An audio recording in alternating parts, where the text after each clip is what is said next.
Hey guys, welcome back to the channel. This is Carl with Active English. So today I wanted to talk about one of my favorite grammar topics, which is the gerund versus the infinitive. When do I use the gerund, which is the ing form, for example, traveling, and when do I use the infinitive form, for example, to travel? I love this topic because it follows the rules very precisely.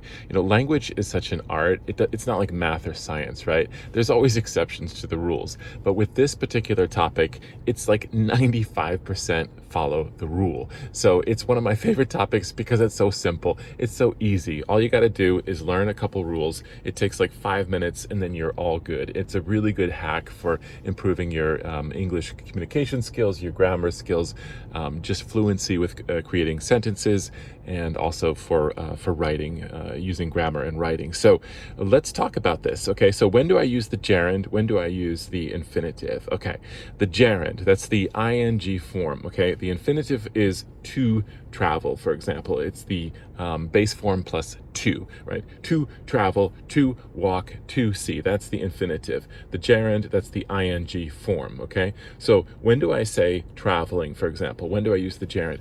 You use the gerund when your verb is acting like a noun, like an activity, for example, like a subject or an object in a sentence. So check out the sentence: traveling is fun, okay?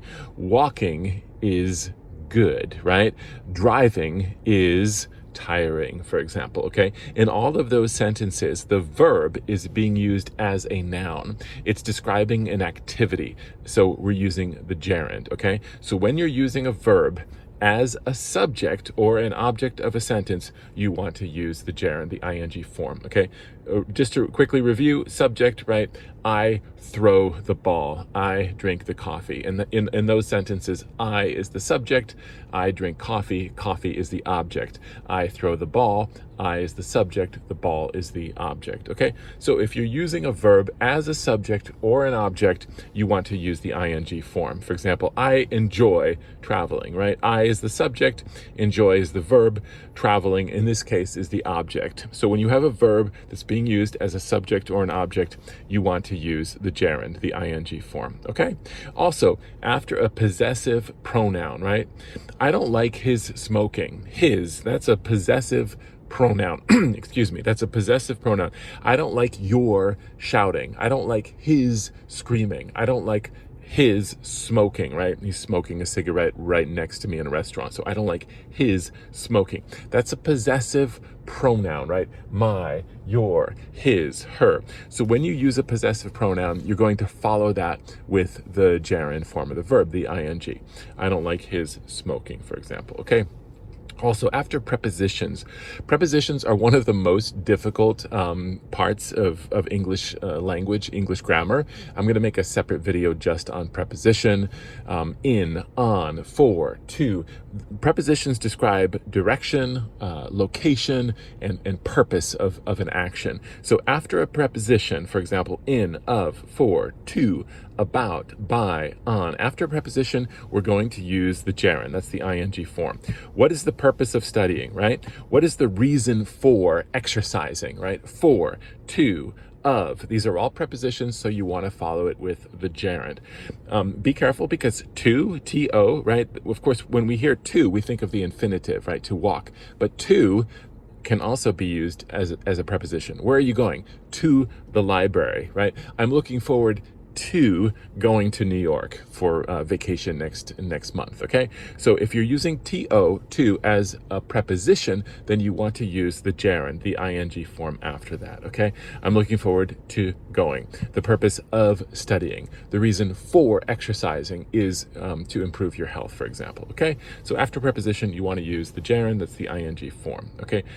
Let's talk about the infinitive, all right? When do you use the infinitive? To travel. Generally, if you're describing the purpose of an action, if you can ask the question of why. Why are you doing this? Why are you exercising? Oh, to improve my health. Why are you studying English? To improve my TOEIC score, to get a good job, for example. So if you're describing the purpose of an action, you want to use the infinitive, right? to walk, to drive, to improve, to study, to learn. Infinitive describes purpose, okay? That's number one. Number two, after a verb of intention. Intention is something that you want, right? I want to learn English. I want to exercise. I want to improve my vocabulary. I intend to improve my vocabulary. I hope to improve my vocabulary. Okay, so after intention, you want to use infinitive. This can also be not only an intention for yourself, it could be an intention for somebody else, right? I expect to learn English. I expect you to learn English, right? Notice that is an intention for somebody else, but it's still intention, so you want to use the infinitive, okay? So that's the big one, to express the purpose and after intention. You're going to use infinitive in those two cases. Also, be careful. We use it a lot after adjectives, right? Nice to meet you. I'm happy to meet you. I'm sad to leave. I'm so sad to leave New York. I loved it here. I'm sad to leave. Notice sad is an adjective.